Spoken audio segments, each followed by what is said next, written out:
Yo, première vidéo sur le jeûne. Allez, on va parler du jeûne. Quels sont les avantages du jeûne et les désavantages? La première vidéo sera sur les avantages et la deuxième sur les désavantages.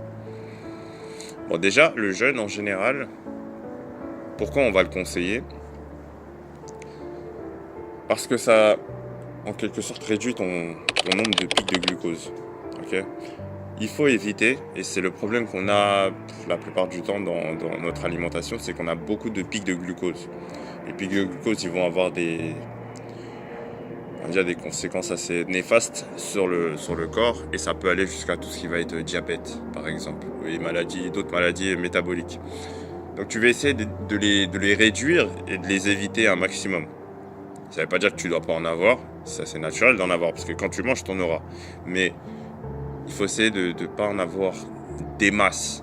Et tu vois, par exemple, quand tu grignotes, tu crées plein de différents pics de glucose et c'est ça qui conduit au fait d'avoir ces problèmes de santé, notamment l'obésité.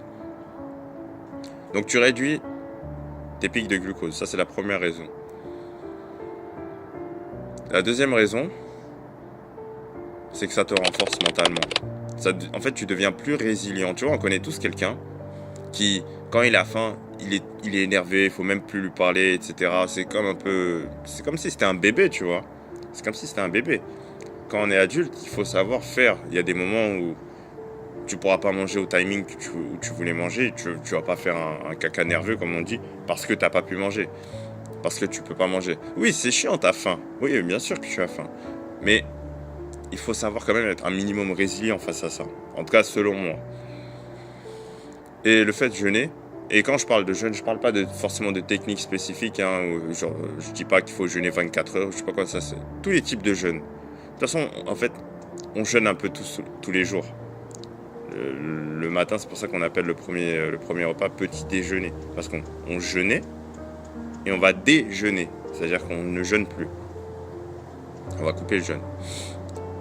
Et donc, qu'est-ce que je disais? Oui, deuxième raison, ça te rend plus fort mentalement. Tu es plus résilient. Tu apprends que la faim, c'est quelque chose qui va et vient en fait. C'est juste un signal de ton corps qui, par habitude, si tu manges tous les jours à midi, il va t'envoyer le signal à midi. Mais c'est pas parce que tu manges pas à midi que tu vas mourir.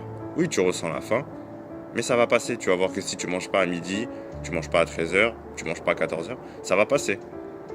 Et ensuite, ça reviendra peut-être à l'horaire du soir, tu vois, à l'horaire où tu es censé manger le soir. Donc tu es plus résilient mentalement. Troisième avantage, c'est que ça rend ton corps plus flexible, métaboliquement parlant. Tu vas comprendre. Ton corps, en fait, il a deux sources de carburant. Soit il va utiliser le glucose, donc le sucre, soit il va utiliser ton gras. Donc déjà, tu vois que dans tout ce qui va être perte de poids, si ton corps il est capable d'utiliser le gras, tu es bien content. Le truc, c'est que si ton corps il n'est pas habitué à utiliser le gras comme ressource, comme carburant, il va le faire, mais ça va pas être efficace. Et le truc, c'est que il y a un ordre. Il va pas utiliser le gras en premier. S'il y a du sucre qui est disponible, il va toujours utiliser le sucre en premier, puis le gras, s'il n'y a plus de sucre. Et quand tu pratiques le jeûne de manière, on va dire, régulière, tu forces ton corps à devenir plus apte à utiliser le gras de tes cellules, justement, comme source d'énergie. Parce qu'au bout d'un moment, quand tu jeûnes, quand tu arrêtes de t'alimenter, il y a un moment où tu n'as plus de sucre. Dans le sang, dans le foie, etc., dans les muscles, tu n'as plus de sucre. Donc il n'a plus de source de sucre qui vient de l'extérieur, et donc il doit la créer lui-même. Et il va faire quoi? Il va utiliser le gras pour créer cette source. Et donc plus tu soumets ton corps à justement ce jeûne de manière régulière, plus tu le forces à souvent devoir utiliser le gras, et donc plus il devient flexible sur le fait de changer, de passer du carburant sucre au carburant gras, tu vois.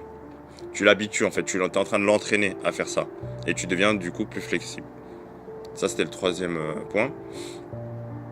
Quatrième point, forcément tu vas... Enfin forcément, pas forcément justement, ça va dépendre. S'il y a trop de frustration, etc. liée au jeûne, et ça, donc du coup il faut soit arrêter la pratique, soit essayer de mieux l'adapter. Puisque quand je parle de jeûner, par exemple, tu peux pratiquer le jeûne intermittent. L'idée, c'est pas de jeûner pendant 24 heures, mais c'est de faire en sorte que tu manges pendant une fenêtre plus réduite de temps. Et que tu jeûnes du coup sur le reste de cette fenêtre. Et qu'est-ce que je disais? A few moments later. Ah oui, donc en fait, du coup, tu prends normalement moins de calories. Tu vas consommer moins de calories. Par exemple, si tu es habitué à manger, je sais pas, 3 repas, donc tu manges à 8 heures, tu manges à 12 heures, tu manges à 20 heures, bah tu jeûnes beaucoup moins longtemps. Enfin, si par exemple tu passes à 2 repas, donc tu manges à midi et le soir, bah techniquement dans ces 2 repas, tu vas faire des repas plus gros, mais ils seront pas aussi conséquents que les 3 repas normalement que tu as fait, que tu ferais si tu mangeais 3 repas. Après ça va dépendre des gens, mais en général, il y a une tendance à moins manger quand tu fais moins de repas ou que tu manges sur des fenêtres plus courtes, tu vois, parce que tu as la satiété qui vient et c'est plus difficile de beaucoup plus manger. Donc ça peut être un bénéfice. Et cinquièmement, tu augmentes aussi un processus qui s'appelle l'autophagie. L'autophagie, c'est quoi? C'est auto, c'est-à-dire soi-même, et phagie, c'est-à-dire manger. C'est-à-dire qu'entre guillemets, ton corps, il se mange lui-même. C'est pas mauvais hein, dans ce sens-là, c'est-à-dire qu'il va prendre, tu vois, les cellules, tu as des cellules dans ton corps qui sont, je sais pas, on va dire abîmées, etc. Bah, ton corps, il va les recycler. Et il est plus capable de faire ça quand tu es en état de jeûne. Ça accélère ce processus-là quand tu es en état de jeûne. Donc voilà pourquoi ça peut être intéressant aussi. Parce que tu sais que ces cellules abîmées, c'est souvent ce qui est la base de cellules cancéreuses. C'est cellules qui sont abîmées qui peuvent devenir cancéreuses justement. Donc si ça peut t'aider à peut-être essayer de faire du jeûne intermittent, etc., on ne sait jamais. Tu as vu à travers ces 5 raisons pourquoi moi je peux te conseiller le jeûne intermittent, mais reste à voir quand même la vidéo sur les désavantages pour être sûr que c'est quelque chose qui peut t'aider. C'était NZ.